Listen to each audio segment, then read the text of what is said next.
So let's start our presentation. I'm Nikolai. I'm Nikolai Glazkov. I'm from Automotive AOSP. I'm the Android technical lead in the company, and we are part of 4VIA Group. We basically bring the white label solution of the App Store into the market for non-gas solutions. And we are currently wide in 23 car brands around the world. And our focus is to provide the content for the OEM. We have around 200 applications at the moment with our offering. We are here today to talk you more about the monetization offer for the vehicles. Okay? So these are the example of the brands that we are currently in. There are some that we cannot yet disclose and other models that still to be announced. I would like now to pass the word to my colleague Nuno to talk you. Yes. Hello everyone. It's good to be back here at Berlin. My name is Nuno Palma and I'm the app technology team lead here at Automotive. Last year, I started the talk with sort of a joke, asking people in the audience if they knew what Android Automotive was, but I guess we can skip the jokes this year because we already have a dedicated automotive track here at droidcon. So a quick recap from last year, we were here discussing how developers could bring their applications into the automotive world in collaboration with Tidal. Tidal focused on how to migrate mobile media applications into automotive while we focused on the overall process. So from templated apps to optimized mobile applications and finalizing with how developers could validate and deploy their application into our ecosystem. Besides that, we also had an overview of the gaps in systems that do not have Google Automotive Services. One of these gaps were payments, so without gas, there was no direct way for developers in non-gas systems to monetize their application. So as a developer, you have already built and deployed your application. You know that the reach is there. We have 23 car brands currently, so it's only fair to ask, what's next? How can I monetize my application? So during last year, we have been building and internally standardizing a solution that enables payments within third-party applications. So the Android portion of our system is composed by two components, a module that's embedded into the OEM's system and an SDK that third-party apps can integrate. This is a solution that aims at being as transparent as possible, and it follows the premise of build once, deploy anywhere, which our colleague José will be talking a bit about today during a presentation as well. As we will see, the developers will define their products in our developer portal, and they will do this once for any of our OEMs, and they will integrate our SDK once for all of our OEMs as well. This payment system is going live by the end of 2024. It will be a worldwide rollout in 6 continents and 38 countries, expanding to other OEMs in the future. So the module serves different purposes depending on the entities that it interacts with. So on one end, we have OEMs, and for them, it enables their system to gather information about the products that are being purchased, as well as processing the actual transactions. In some scenarios, it can also provide a pre-built UI, which we will talk about later on. On the other end, for developers, it can act as an agnostic data provider for the in-app SDK, and indirectly for the third-party applications themselves. And it essentially answers a couple of questions. What features are available, what can be purchased, what has been purchased, and eventually allow the applications to initiate the purchase flow for a given product.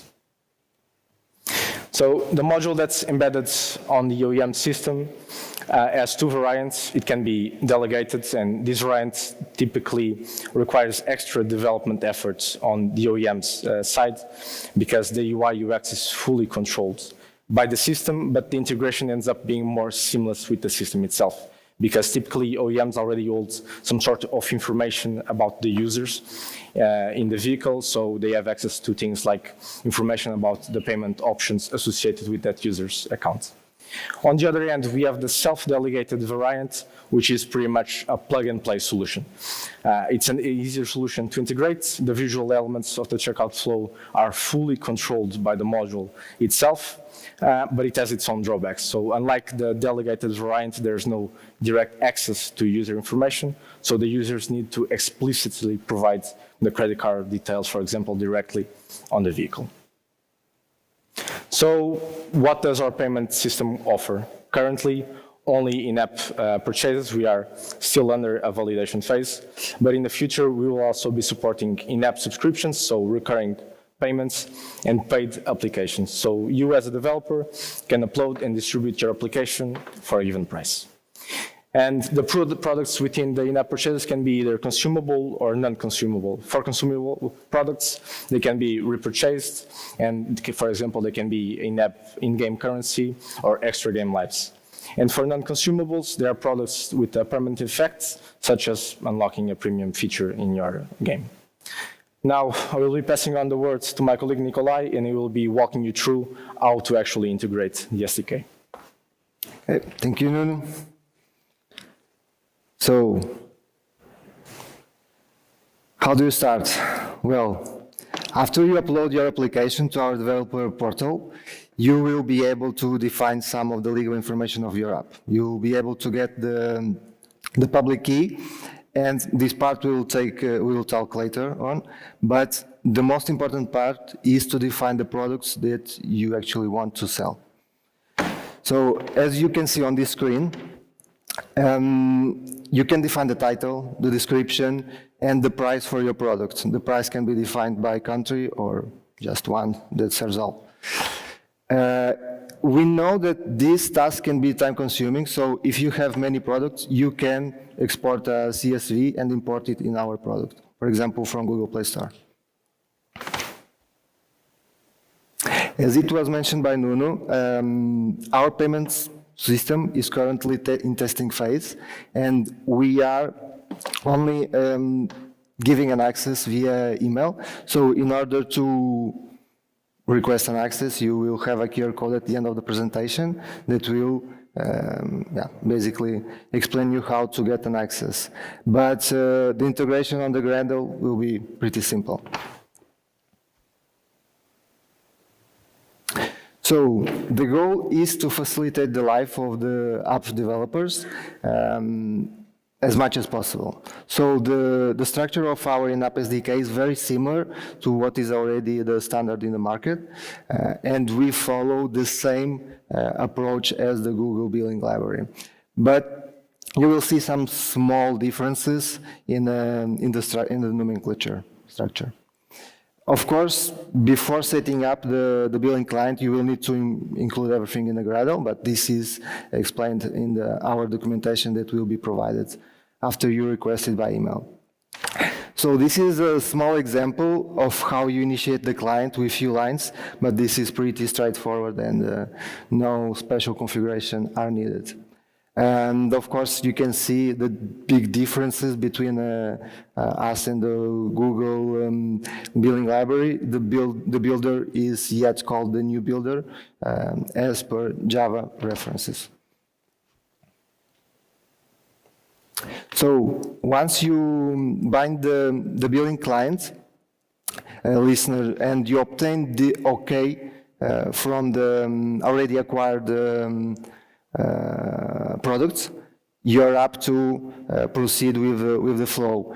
If you get the disconnection, it's actually up to your application logic to handle how you want to handle, but our recommendation is to retry the connection so you're always receiving the latest information, synchronous information from the system.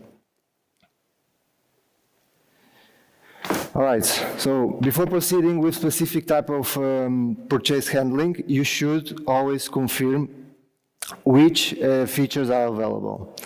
So as we mentioned before on the slide, we are currently on the validation phase. So at this moment, some features are not available, but they are on our roadmap, but the app purchasing is the way to go at the moment. So do you remember the initial products that you defined on the initial screen? So you need now that information to obtain and the query product info that you will need to send to our backend in order for purchase. For example, the description of the product, the price, all this. This is the phase that will lead you to show the available products and to purchase to the user. You basically need the product ID and the type of the product. Again, the subscriptions are not currently available, and then you can query for the product details. Okay, when you start your app, it is a good practice to query the current user purchases so that you can provide the purchase product right when you start your application. For example, if a user have purchased some premium unlock on your app, it should be available since the beginning of the application. And to complement, of course, there is an active query purchase that you should set the purchase update listener on the billing client settings that you can receive updates on the changes of the purchase. For example, if the purchase was done on a different vehicle or there was some delay to obtain the confirmation of this transaction. Okay, now that you know how to query the product details, you can also enable users to purchase them by launching the billing flow. To do this, the only thing that you need is are basically the product details that you previously obtained on the previous calls. Now, if the billing flow is launched successfully, the user will be prompted with a similar screen. As Nuno mentioned before, we have two variants. We have the delegated and self-delegated. This UI that you are seeing on the screen is our internal self-delegated UI. That basically can be overwritten by the OEM if they desire to.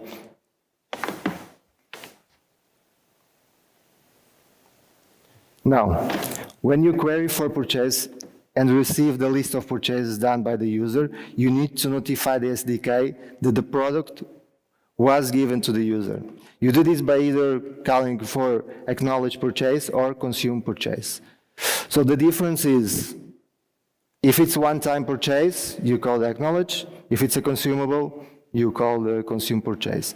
If none of the methods are called in the matter of days, the transaction will be refunded to the end user. And to prevent the fraudulent transaction, for example, malicious acting, tricking your app, and to acknowledge the purchase that never happened, it is important to check the integrity of the data. The purchase objects include base64 encoded signature and as well the original JSON that was used to generate the signature. It is possible to verify the signature against the original JSON data that is signed in in-app SDK, public key generated by the developer portal. So now going back to Nuno to talk about testing. Thank you. So testing, how can I test my app? This is one of the major questions that I get asked almost on a daily basis by developers. My app is running on 3, 4, 5 different OEMs. How can I ensure consistency across devices? Typically, OEMs extend standard AOSP, AOS. So on the lack of OEM-specific emulators, we always direct the users to generic images, such as the ones from Snap. To enable developers to actually test or in-app SDK integration or payment service, we are working on 2 different solutions. One of them is going to be an emulator image, and the other one will be providing remote access to FAA's internal devices. And both of these solutions enable our payment system with our self-delegated variant. On the screen, you can see one of our tablets running our payment system. If you are interested, after the talk, we will be at our booth and we can have a demo for you. So our system is still in validation phase, but we are eager to get feedback from the developers regarding the in-app SDK and the documentation. Both the documentation and the SDK are currently private, so we are granting access on a request basis. The QR code will hopefully lead you to your default email provider. At least it did work on my machine. And then we will make sure that you get access to everything that you need. Besides this, we will also be publishing 2 sample applications that integrate the in-app SDK. One of them using XML views and another one using Jetpack Compose. Don't worry about the QR code, I will be showing this at the end of the presentation as well. Now, I want to talk a little bit about standardization. We are actively engaged in Covesa, and there is actually a specific track regarding in-vehicle payments, birds of a feather. We are well aware that we are not the only players in the game, and we are open and looking forward to participate in discussions regarding the standardization on in-vehicle payments. The end goal is always to make the developer's life easier and not more complicated. Before finishing, I would like to take a moment to promote an open challenge that we are issuing. As you may know, we are hosting an open challenge, and we are looking for the next revolutionary automotive application. So we are counting on your sense of innovation. There will be a monetary prize, and we will be helping the winner engaging with BMW's ecosystem. So I have on the screen a little timeline showcasing some important milestones of the challenge. So there will be a touch point on the 5th of September. And by the way, the sign-up period already started. It started yesterday, so you can already sign up. The touch point on the 5th of September will be in Lisbon or remotely if you are unable to attend, of course. There will also be a mid-challenge review where we will be ensuring that you are heading in the right direction and that the idea that you have, the product that you are building is actually feasible for the automotive use case. Submissions will end on the 27th of October, and we will be announcing the top 3 finalists on the 15th of November. Actually on my birthday, by the way.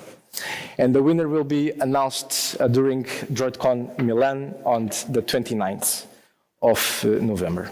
We are looking forward to see what innovations you come up with and what you can bring in the future of the automotive world. So, and that's it. That's our presentation. Now, on the left, you have the QR code that hopefully will allow you to email us asking for access for our payment system. I will be glad to answer and send all the information on your way. And then you have also a QR code here that will lead you to the droidcon website with some more information about the challenge and with some more explanations on how you can actually sign up for the app challenge. Thank you. So I will leave this up so you guys can scan. And now if you guys have any questions, and we'll also be at the booth all day and on Friday as well. Thank you.